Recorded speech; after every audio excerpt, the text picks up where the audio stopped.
شب نور شب برات کے نام سے معروف اور مشہور ہے۔ اس بابرکت شب کے دامن میں اتنی برکتیں اور اتنی رحمتیں ہیں کہ اللہ جل شانہ گناہ گاروں کو جہنم کی آگ سے آزاد فرما دیتا ہے۔ ام المومنین سیدہ طیبہ طاہرہ سیدہ عائشہ صدیقہ رضی اللہ تعالی عنہا فرماتی ہیں، ایک دن میں دیکھا کہ حضور میرے حجرہ میں نہیں ہیں، تو میں حضور کو تلاش کرنے نکلی۔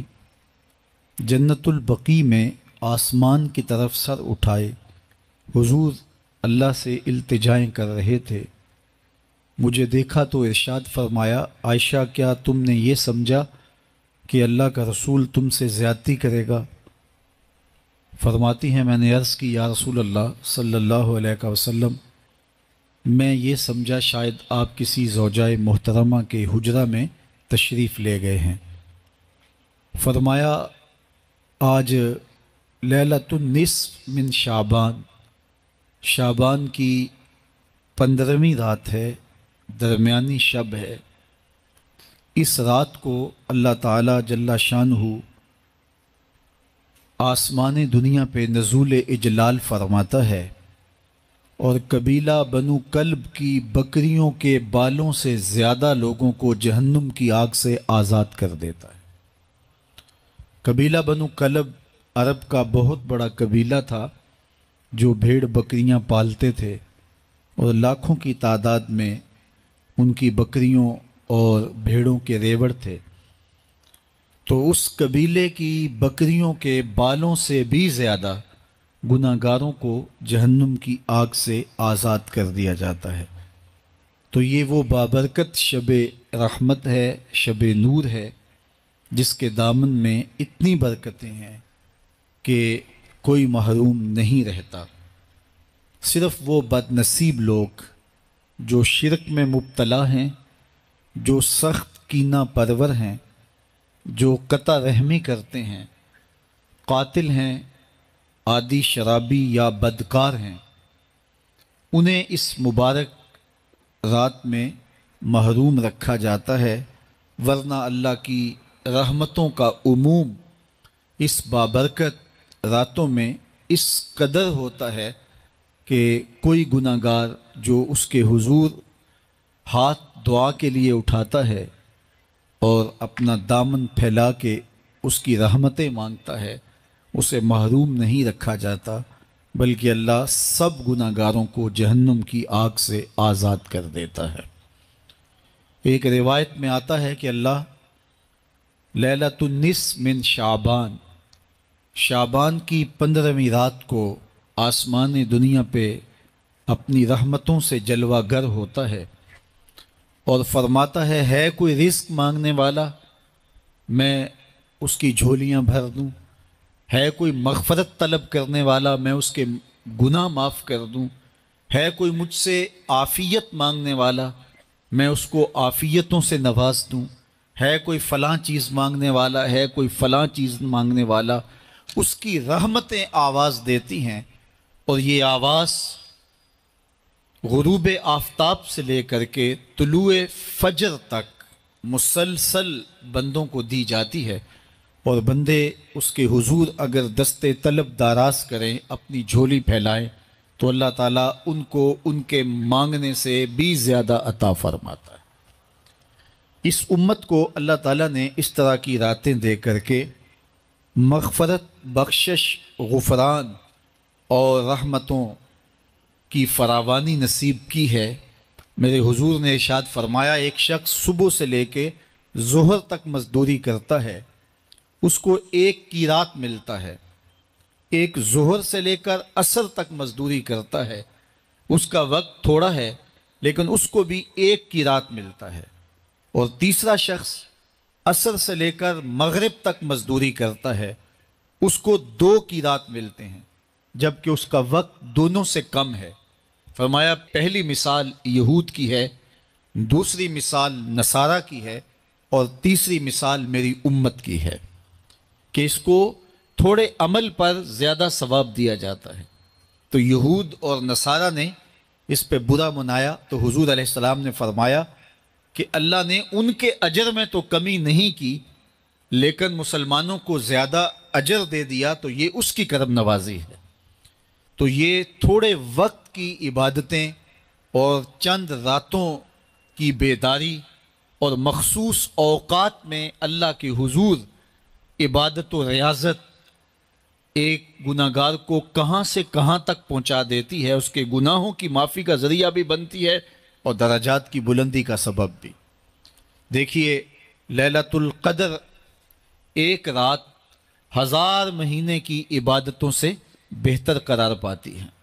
اسی طرح دیگر مواقع ہیں کہ اللہ تعالیٰ اس امت کے لیے رکھے ہیں، رحمت رب بہانہ می طلب، اور یوں بھی پڑھا گیا رحمت رب بہانہ می طلب۔ اس کی رحمتیں قیمت نہیں مانگتی اور اس کی رحمتیں بہانہ تلاش کرتی ہیں، تو وہ اپنے بندوں کو بخشنے پہ آمادہ ہے اگر وہ اپنا دامن طلب پھیلائیں۔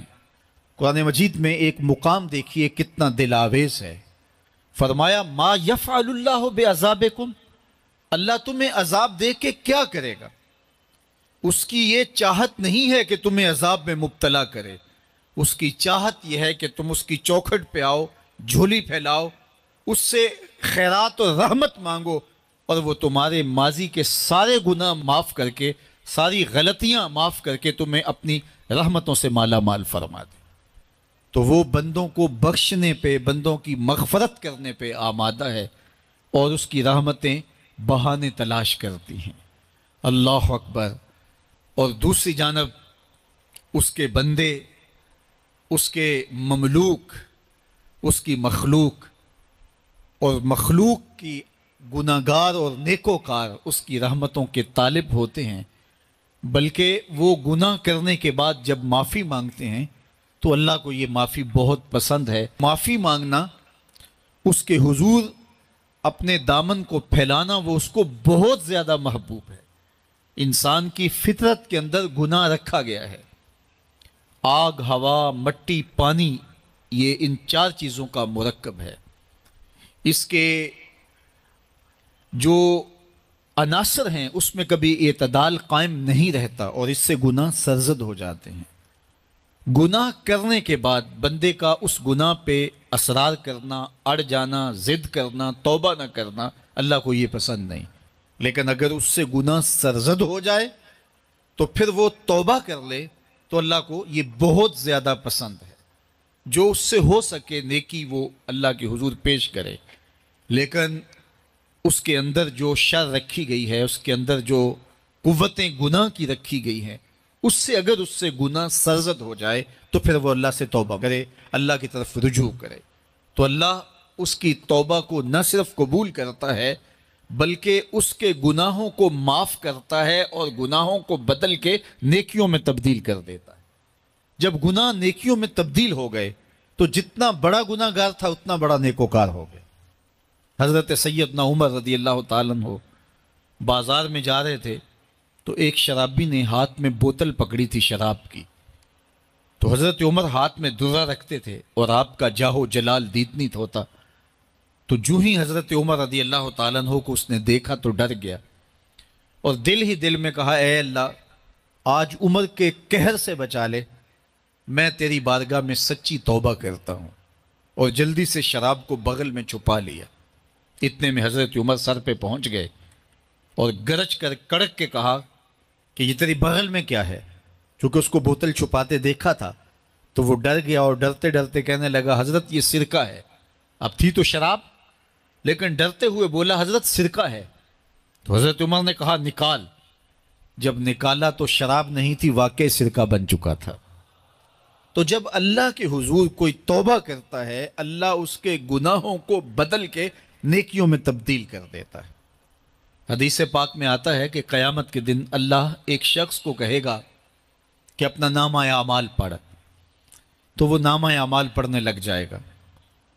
تو نامہ اعمال کے اندر چھوٹے گناہ بھی ہوں گے، بڑے گناہ بھی ہوں گے، تو اللہ سے حیا کرتے ہوئے، شرم کرتے ہوئے وہ بڑے بڑے گناہوں کو چھوڑتا جائے گا اور چھوٹے چھوٹے گناہوں کو پڑھتا رہے گا۔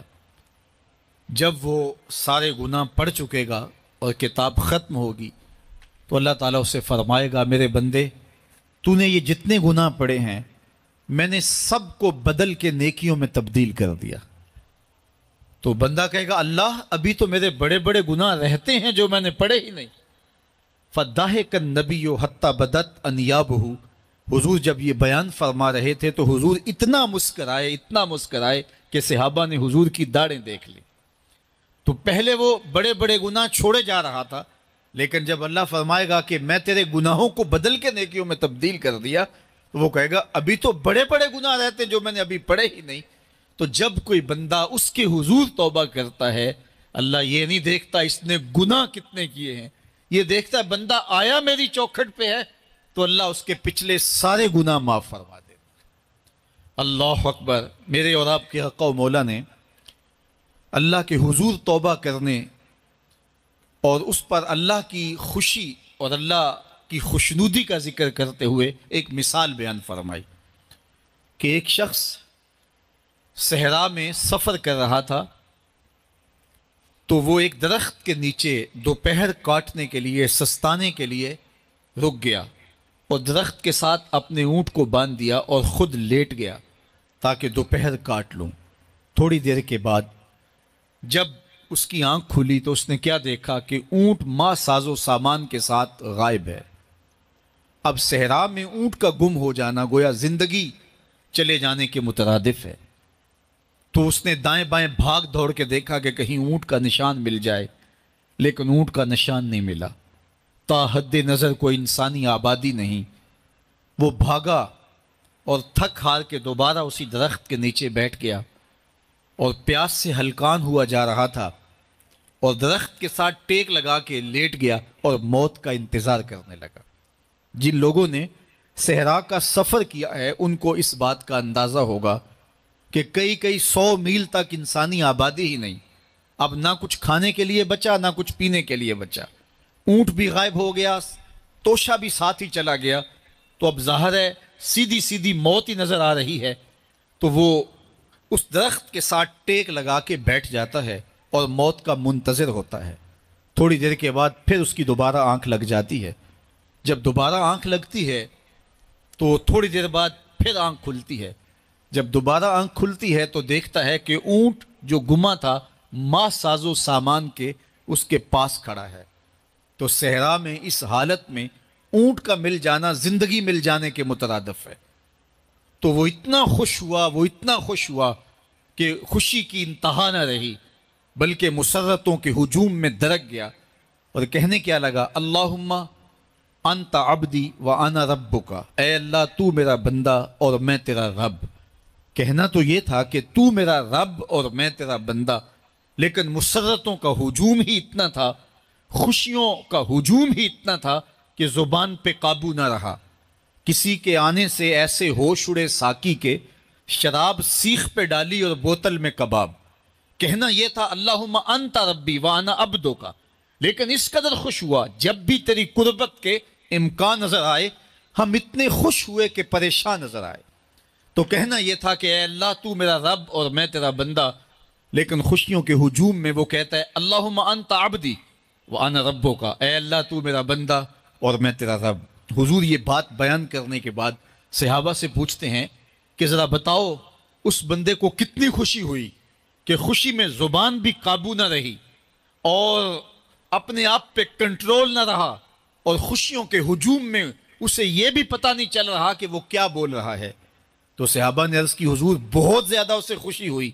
تو میرے حضور نے یہ بات کرنے کے بعد ارشاد فرمایا، جس طرح اس کو گما ہوا اونٹ ملا اور اس کی خوشی کی انتہا نہ رہی، تو فرمایا جب کوئی شخص توبہ کرتا ہے اور اللہ کی حضور پلٹ کے آتا ہے، گناہوں سے معافی مانگ کے اس کی دہلیز پہ آتا ہے،